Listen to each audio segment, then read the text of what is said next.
कि अति पिछड़ा अत्याचार निवारण कानून भी बने ताकि हमें एक संरक्षण मिल सके।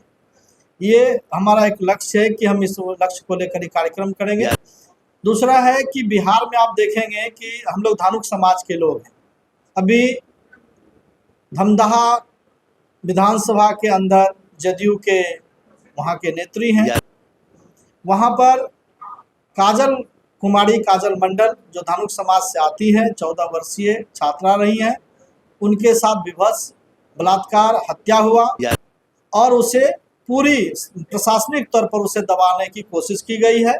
न्याय अब तक नहीं मिला है, गिरफ्तारी नहीं हुई है। जो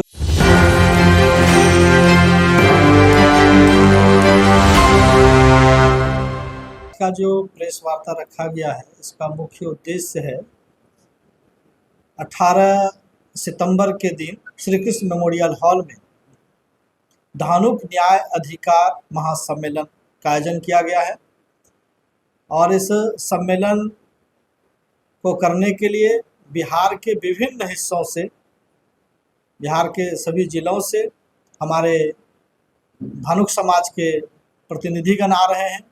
वहाँ के छात्र, नौजवान, किसान, मजदूर आ रहे हैं और ये सभी श्री कृष्ण मेमोरियल हॉल में 18 तारीख को 11 बजे कार्यक्रम में शिरकत करेंगे। इस कार्यक्रम का जो उद्घाटन है माननीय नेता प्रतिपक्ष श्री तेजस्वी प्रसाद यादव जी करेंगे और मुख्य अतिथि के तौर पर माननीय श्री मंगनीलाल मंडल, प्रदेश अध्यक्ष राष्ट्रीय जनता दल बिहार करेंगे। और इस कार्यक्रम की जो आवश्यकता है, बिहार में जिस तरह से अति पिछड़ों के साथ अन्याय उत्पीड़न हो रहा है, हमेशा जो भागीदारी होना चाहिए सत्ता शासन में, शैक्षणिक जगहों पर, नौकरी में, रोजगार में, पेशा में, वो नहीं हो पा रहा है। इसलिए धानुक समाज हर एक जिला में सम्मेलन करते हुए, प्रखंड में मीटिंग करते हुए पटना तक आ रहे हैं। यहाँ हम लोगों का मुख्य उद्देश्य है कि हमारी उचित भागीदारी हो, शिक्षा में, रोजगार में, जनप्रतिनिधि के तौर पर विधानसभा के अंदर भी। और अति पिछड़ों का एक बड़ा सवाल है और धानुक समाज के लोगों का भी ये सवाल आया है सामने कि अति पिछड़ा अत्याचार निवारण कानून भी बने ताकि हमें एक संरक्षण मिल सके। ये हमारा एक लक्ष्य है कि हम इस लक्ष्य को लेकर कार्यक्रम करेंगे। दूसरा है कि बिहार में आप देखेंगे कि हम लोग धानुक समाज के लोग हैं। अभी धमदाहा विधानसभा के अंदर जदयू के वहाँ के नेत्री हैं। वहाँ पर काजल मंडल जो धानुक समाज से आती है, 14 वर्षीय छात्रा रही हैं, उनके साथ विभत्स बलात्कार हत्या हुआ और उसे पूरी प्रशासनिक तौर पर उसे दबाने की कोशिश की गई है। न्याय अब तक नहीं मिला है, गिरफ्तारी नहीं हुई है।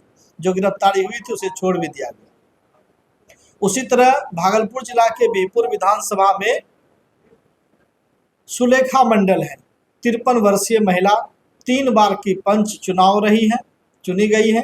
उनके साथ भी कई दिन तक बलात्कार करने के बाद हत्या कर दी गई, एसिड देकर जला दिया गया, उनके दोनों पैर को फाड़ दिया गया। इसी तरह मुंगेर में जो स्नेहा कुमारी रही हैं, वो धानुक समाज की हैं और बिहार पुलिस में नौकरी करती थी और वो अभी तक उनके परिवार का कहना है कि वो लाश जो है बदल दिया गया और उनको न्याय नहीं मिला।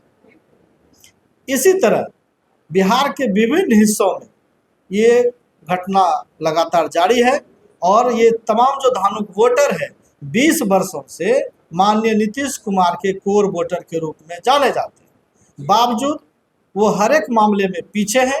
इसलिए ये जो सम्मेलन है, इस सम्मेलन से हम लोग पूरे बिहार में निर्णय लेंगे कि ये किस तरफ धानुक समाज के लोग जाएंगे और धानुक समाज अपने हक अधिकार के लिए, इसलिए इसका नाम ही रखा गया है धानुक न्याय अधिकार महासम्मेलन। ये धानुक समाज अपने न्याय के लिए, अपने अधिकार, हक अधिकार के लिए ये सम्मेलन किया गया है और इसमें नारा भी दिया गया है, उठो धानुक भाइयों बहनों, बदलो बिहार और ले लो अपना हक अधिकार।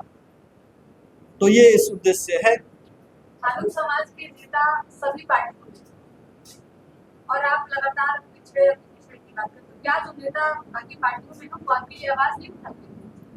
देखिए, धानुक समाज के लोग केवल अपना व्यक्तिगत लाभ के लिए वो नेता वहां सामने हैं।